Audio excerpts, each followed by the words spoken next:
On a des bazar. N'habitez ceux qui depuis ton bazar va ça trouver déjà à 5 000 francs dans la poche. Si on retourne belé, va venir nous bazuter. Non, bazuter. Le peuple congolais a souffert.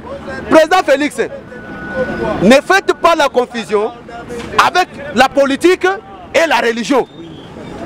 Président Félix, pour ça la confusion est entre politique et religion. Bateau allez chérir bango. Chaque jour il y a des réunions qui se passent à Kingakati. Ba réunion wana musala nango nini. Bateau yozo l'exabola. À tout moment, bazali ko se réunir pour te lobi kuna sanini bazonga. Basi ponanga. Parce que na ba ministère oyo président Félix abimisaki abosanaki ministère moko ya funérailles. OK lelo bazo zelaka comédien soka kufi yoka pena compétition ya mbongo. Mais awa météo azo souffrir l'hôpital. Météo asala asekisa batu na mboka na biso. Mutu akowanga nango azate. Alongola batu a stress na mboka oyo. Mais au moment où nous parlons, météo est en train de souffrir dans l'hôpital. Bozo zela kufa, ndeboya na ba masango, ndeboya na ba loso, ndeboya na ba pondu, ndeba compétition ya 10 000, 15 000, 30 000, 40 000. Non. Ministre de la Culture et Art. Okutanaki na première dame, Maman Denise Yankero Tshisekedi. À sa structure, ils allaient contracter les comédiens au cas où ils bela. Mais au moment où nous parlons, fierté nabiso, patrimoine nabiso, météo, ils allaient souffrir dans l'hôpital. Bozota la likamuna yete. Masangwana o bozoka bakana matanga. O lelo ke mutu akufi, mais soki ba ko rendre visite. Bande ko ba kufeli, ba bosani ke mutu akufi. Do matanga et longo matanga comme une fête. Or que soko landi bien mutu akufi na akufi ata vélo pambaza na ngote, ata moto pambaza na ngote, mutu ka pambaza na ngote, mais yoka mbongo oyo kokota na famille wana. Or eza déjà eloko moko ya mabe, un jour ekokota rankine moko makasi na niveau ya famille. Ministre de la Culture et Art, ils ont responsabilité na yo. Nebi ke mumususu amesana ko sala bolamu. Mais bolamu ngo Bible lobi soki loboko yepesi, ya mobile yepesi, ya mwase yebate. Mais soko mikeno loboko mobile yepesi, ya mwase yebi. Mais wana suto sa pona bolamu nzambe te. En tout cas, ministre de la Culture et Art atala makambu na ye. Je vous dis Tunga quel est commis entre première dame honoraire et première dame actuelle. C'est commis il y a fait 20 000, il y a fait 6 000. Au moment où Maman Denise a fait une délégation, il y a des comédiens qui ont été par rapport à ma... Quand peut-être, moi je vous informe que le président Félix a déjà Libanga en face à parler du peuple. Au centre culturel pour l'Afrique centrale. Ils ont déjà na katwane ko tonga makutu ko parler du peuple o ko zala keno pour l'Afrique centrale musique va ndobeta mawana. So yami balé ezali kamukeno ministre de la Culture et Art. Azo ba responsabilité na ye. Ceux qui na ndeyo tolo baguerre et utina munoko na yo na munoko na ngaite, ceux qui zo salama pour la compétition. Ah, liboso tozo kende ndeko pesa tokoyeba ke ezo salama na motema malam, ezo salama na motema mabe.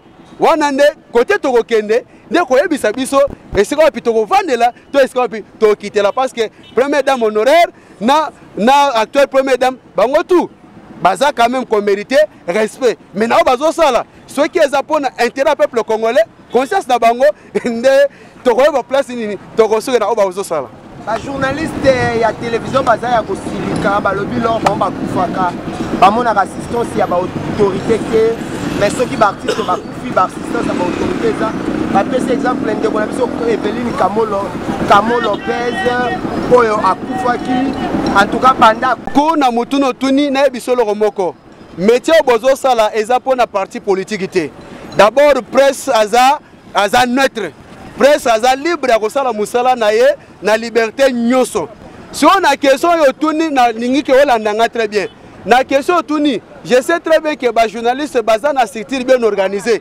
Dans la structure, on a Jean-Marie Sambazali. Je préfère mieux que si on a Jean-Marie Sambazali. Dans matière problème, on a dit il y a ligne comme la porte comme on chacun bassi na bango na bana na bango. On a eu tant que défenseur il y a peuple congolais. Et ça manque de conscience au balobi sentiment intérieur de la moralité. Bango za ko tout comme ozo pesa bango ils ont mérité na bango té. Parce que ce sont des combattants virus et non des combattants. Parce que biso net aux aboyés. Nabitumba Kabila au pouvoir, tu ne jamais kozonga sima.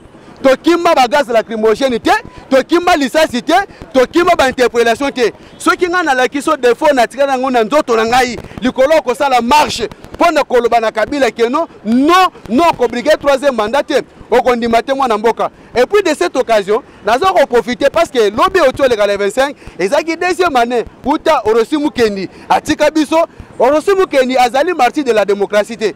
Orosi Mukendi azali martyr de l'alternance. Il faut tout bango très bien. Parce que moi, les politiques, bazali comme ça, les récupérations politiques, moi, que non, ceux qui s'attachent à date, moi, peuple congolais, bango kaizate, comme ils sont Orosi Mukendi, martyr de la démocratie. Non, Orosi Mukendi est martyr de la démocratie. Parce que tant qu'on est en 2016, ils ont une tendance à régime passé qui est favorisé dans M. Kabila à briguer troisième mandat.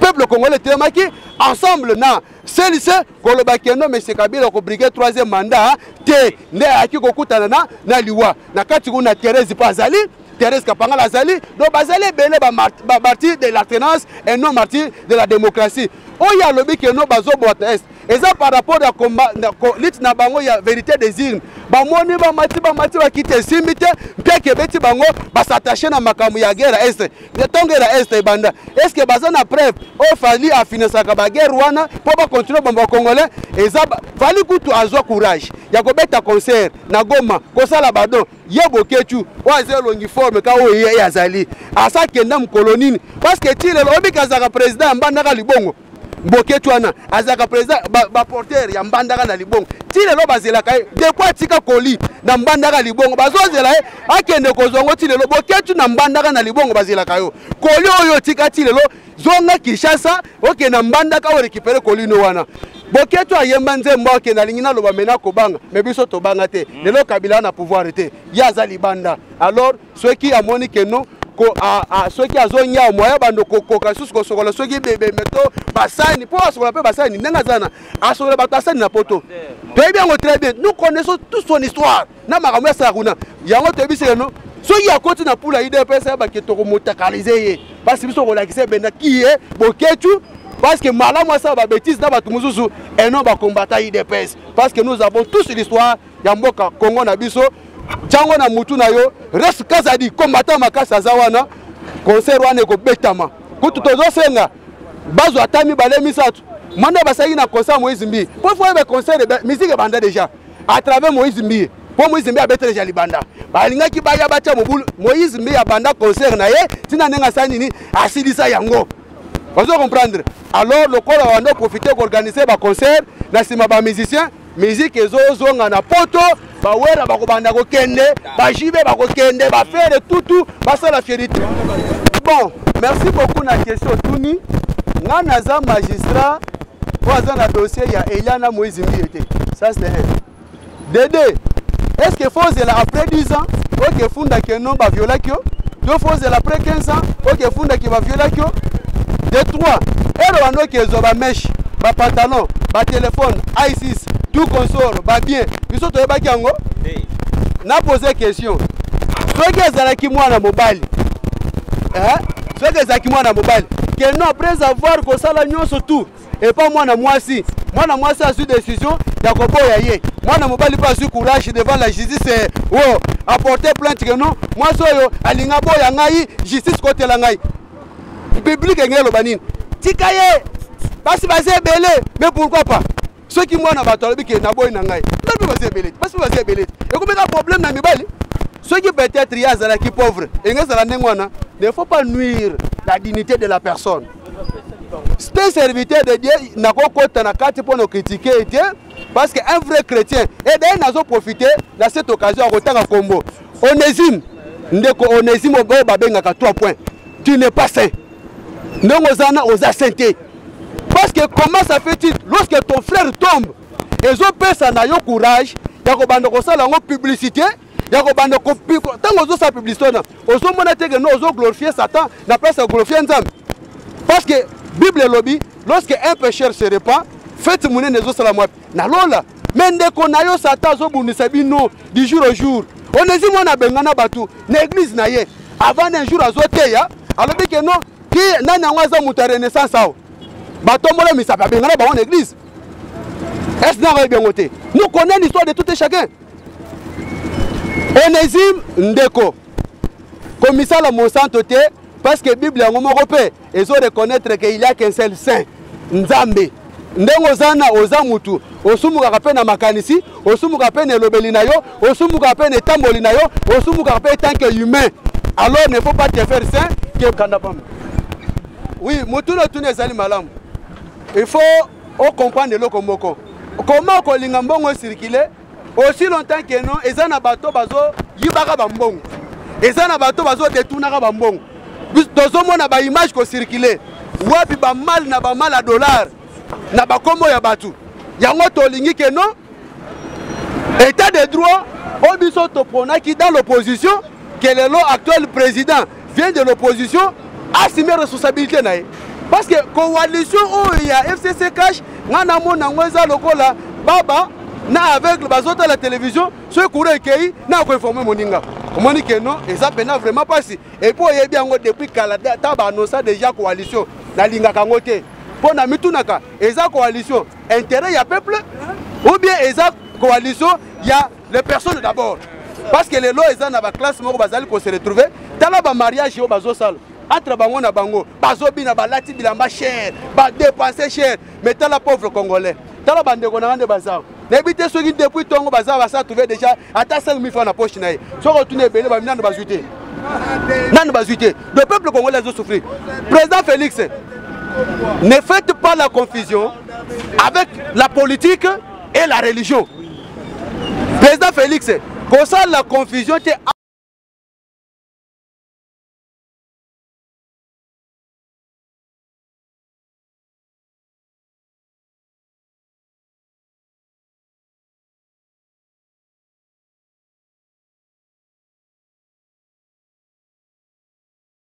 un mécanisme nini. Sur le plan politique, sur le plan sécuritaire, qui qu'on a est, territoire déjà récupéré, et bon social. Est-ce que le peuple congolais, coalition, qui peut trouver une solution, Katumbi Bazonga, Bambemba Bazonga, Franck Diongo Babimana prison, Dominongala Babimana prison, mais le peuple congolais souffrir. Le lot va grève par-ci par-là. Voter budget, voter constitution que non, na salaire de fonctionnaire, il faut besoin 3%. Mais les lots bazo tia bango 15%, bazo retirer bango 15%. Bazo futa ma combien pour bakata bango 15%. Président Félix, na 2023, okozala yo moko liboso ya peuple. Soki que les lots social, ya peuple evandi malamu te. Peuple ko personne très salama. To banda ba élection 16h. Na yaka depuis 4h. Maintenant ko voter 16h. Quelle patience. Et puis moule beta nanzala. Président tant etikali muke lelo bazotia biso na ba distraction ngamu kuna bake basali loko moko boye po ba mema biso na distraction aussi longtemps que na cesse ba ko se préparer biso tokotika la tante lokola bazana makanisi mabe ya kozonga ba komisa mandat noko la François Hollande et kotika la kosimba te parce que constitution ezo peso de mandat. Et puis il dépêche à pouvoir y a libéla Fatia Longwe Kabunda ye Kimpele Kifumu mon secrétaire général Nani Augustin Kabouya ye Ditunga ye Banani Baye Nani Shola ye fils Mukoko ye pasteur c'est-à-dire comment Timokolo Jésus-Christ akoya na lobby hein nous tous on est le parce que bien parti social, il faut s'intéresser à la social à peuple congolais. Ok, merci. Donc c'est le bana souka pour la émission et ambatio lelo et puis mot de la fin pour tous les peuples congolais. Éveil de conscience pour le Congo. Et ça combat nanga ya David Itunga. Président Félix nous sommes autour de Bokiango. Ceux qui ont continué, biso peuple, nous allons nous prendre en charge. Poto lukatoye bananu ko parents, azai pe responsable. Anima ko sacrifier vie naie pour l'intérêt du peuple congolais. Numéro nangeza plus 243 82 283 22 25. Numéro nangana bandeli plus 243 82 283 22 25. Président Félix au mona ine to 35 stade. Mona to 35 stade. Et ça pour na collecte bango que non peuple congolais aza simana yo. Ceux qui gardent les lots, et Sili.